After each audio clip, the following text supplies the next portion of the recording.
By the end of this video, you'll be able to turn an ordinary Libby glass can to a beautiful Easter cup that you can resell or keep for yourself.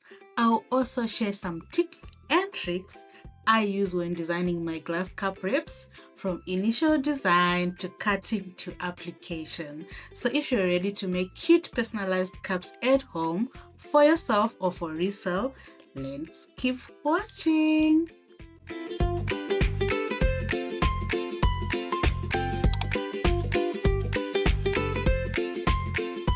The important thing about designing glass cup wraps is your creativity.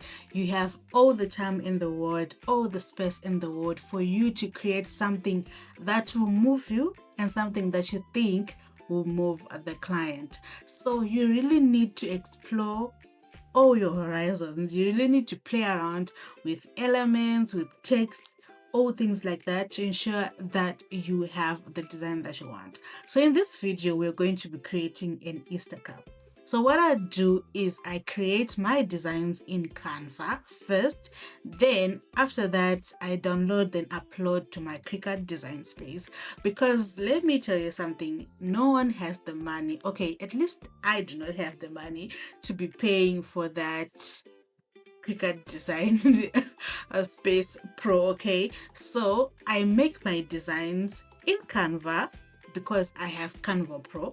I make my designs in Canva and then upload them onto Cricut Design Space. So what I want to tell you, the very first trick that I want to tell you is, when you're choosing your elements that you're going to be using to design your Libby glass cups, do not use elements that have shadows or that have watercolors or pictures, or because such elements will be hard for you to use and it will be hard for Cricut to cut those elements. And also avoid elements that have thin lines. Always choose the ones that have like thick borders, because those will be good for you when you are cutting with your Cricut machine. Some elements you might see that they might not have shadows or anything like that, but when you download your file and you upload to Cricut, it might black out because Cricut doesn't really recognize that element. So be careful. In this case, I thought these flowers were cute. I thought that Cricut would be able to cut them, but lo and behold, when I uploaded them to Cricut, they were blackened out. So I had to go back to my Canva and look for a different element. Okay, also when you are choosing or designing whatever you are designing, let's say in this case I wanted to put some bunny ears. Those bunny ears that I'm putting on screen are a no-no, okay? They're a definite no-no, because Cricut won't be able to cut that kind of an element. So you have to make sure that you're choosing like outlined elements like this one, for example, but I did not choose this because it had way thin lines. Then I settled for this one and I said, well, I'm going to work with you no matter how thin you are. Another trick that I use is to add shadows to whatever I want to use. Maybe it's a text and it's too thin, add shadows to make sure that it thickens your text so that Cricut can cut well, okay? So usually after I'm done and happy with my design, I download SVG file or transparent background PNG, okay? PNG transparent background or SVG transparent background. Those are the two settings that I use. But let me show you something that I mentioned previously in this video. If you use an element that Cricut won't recognize or Cricut can't cut, it will blacken out, as shown in this file that I had created. So I had to go back into Canva and look for an element that Cricut can cut.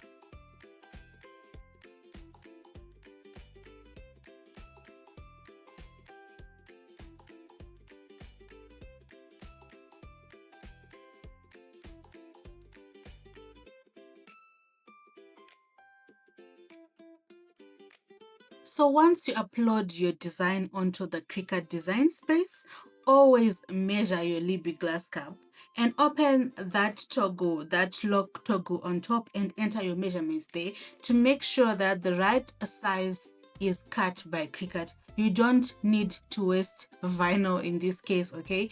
We don't want to waste vinyl. So make sure that you measure your Libby glass cup, know the surface that you're working with. Also make sure that you wound any thin lettering, you unite anything that needs to be united, else your design will be haphazard and you won't know what's happening. So you need to measure and then make sure that the design that you're cutting fits onto your cup, okay? And then from there you can hit make. For my Libby glass cups, I always use permanent vinyl, okay? Permanent adhesive vinyl, because it is more permanent and it doesn't come off, okay, for some years. So please get permanent adhesive vinyl. I use the Oracle brand, so yeah, you can shop around and look for the kind of vinyl that you want. Another tip that I want to share with you is put the same color vinyl in a line. I know that my design sort of had the flowers arranged in a particular order, but in order for me to save vinyl, I put them in the same line, okay, so that I can only cut like 2 centimeters of vinyl, okay, 2 centimeters by 29, I guess, of vinyl. And then the Happy Easter, I'll cut it on a like square type of shape, and then the ears on their own, okay. And also, I don't really like putting different colors on different mats, so I usually put them on one mat. If you like a video on how I do that, just comment down below.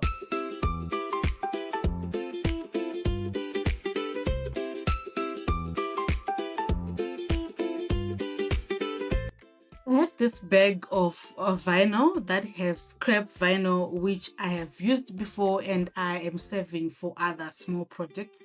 I advise that you also have a folder which has scrap vinyl that you keep for those tiny bit of projects that you'll be doing later on. We do not waste vinyl because vinyl is so expensive. So have a folder that you keep excess vinyl, because you never know, you might need it later. So now it's time to cut our project, okay, to bring our cup to life. So yeah, I'm just picking up the vinyl that I want to use, then cutting it, then I'll let my Cricut do the work.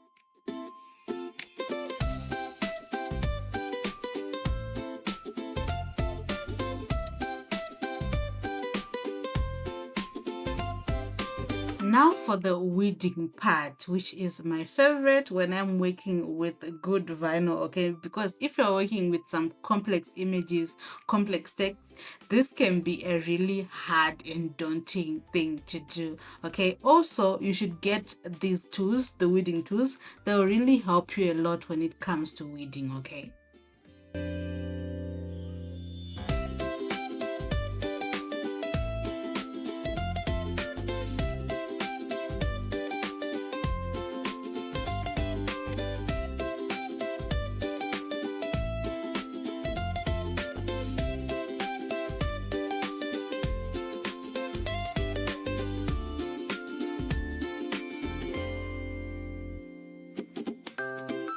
So now that we're done weeding, it's time to transfer our vinyl onto the cup using transfer tape.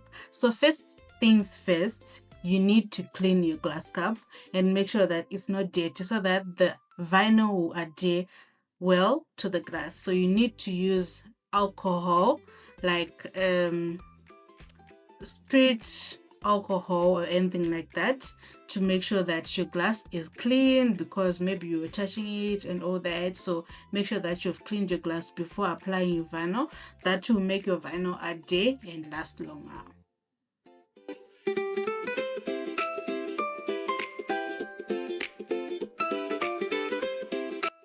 You can smooth out the vinyl with your hands or use a scraper, but I really advise you get a scraper.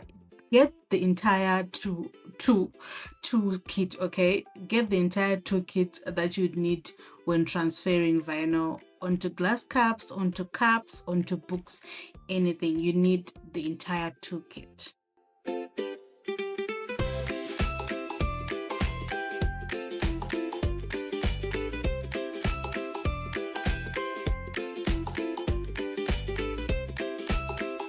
Now comes the longer part now, because I put all my white vinyl, all those flowers on one strip of vinyl. Now I have to remove it one by one and put them on the glass until I am finished. Imagine that. But I love it because it saves me so much vinyl. There we have it. That's how you make a Libby glass cup at home. So your creativity will take you places. Maybe you can put bunnies, you can put Easter eggs or whatever, but your creativity is the only thing that's stopping you, okay? So get up and go and get your Libby glass cups and buy your Cricut machine and start working today, okay? Start making money from the comfort of your own home. So thank you so much for watching this video. Remember, we're growing together as mommies at home. So I'll see you guys in my next upload. From me to you, bye.